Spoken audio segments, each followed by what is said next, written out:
Кніга Йова, раздзел 42. У адказ Господу сказаў ён: «Ведаю, што ён усё можа, і ніякая задума ад яго не ўтойваецца. Хто той, што хавае параду нямудрую?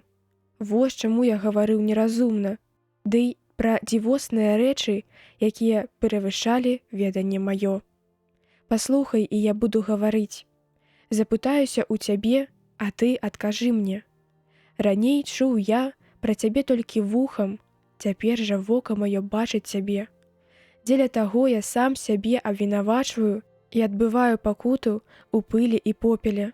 Пасля таго, як сказаў Господ гэтыя словы Йову, ён сказаў Эліфазу Тэманіту: «Узгарэўся гнеў мой на цябе і на двух тваіх прыяцеляў, бо не гаварылі вы перада мною праўдзіва, як паслугач мой Йоў.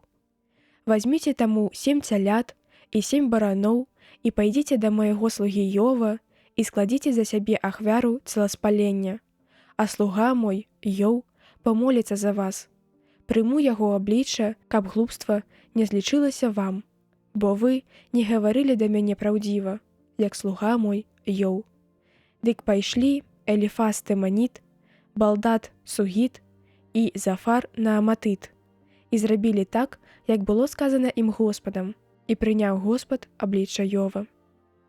І вярнуў Господ страту Йову, калі ён памаліўся за сваіх прыяцеляў, і даў Господ Йову удвая болей таго, што ён меў раней. І прыйшлі да яго ўсе браты яго, і ўсе сёстры яго, і ўсе, хто раней яго ведаў, і елі з ім хлеб у яго доме, і ківалі над ім галавою, і пацяшалі яго з прычыне няшчасця, якое на яго саслаў Господ. І кожны даў яму па аднаму срэбраніку і па адной залатой завушніцы. І дабраславіў Господ апошнія дні Йова больш, чым папярэднія.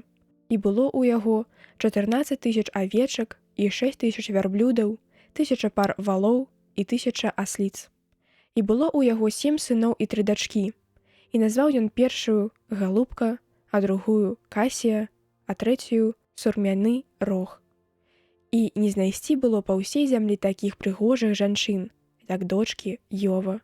І даў ім бацька іх спадчыну між братамі іх. І жыў Йоў пасля таго 140 гадоў, і бачыў сваіх сыноў і сыноў сваіх сыноў аж да 4-го пакалення, і памёр Йоў стары і насычаны днямі.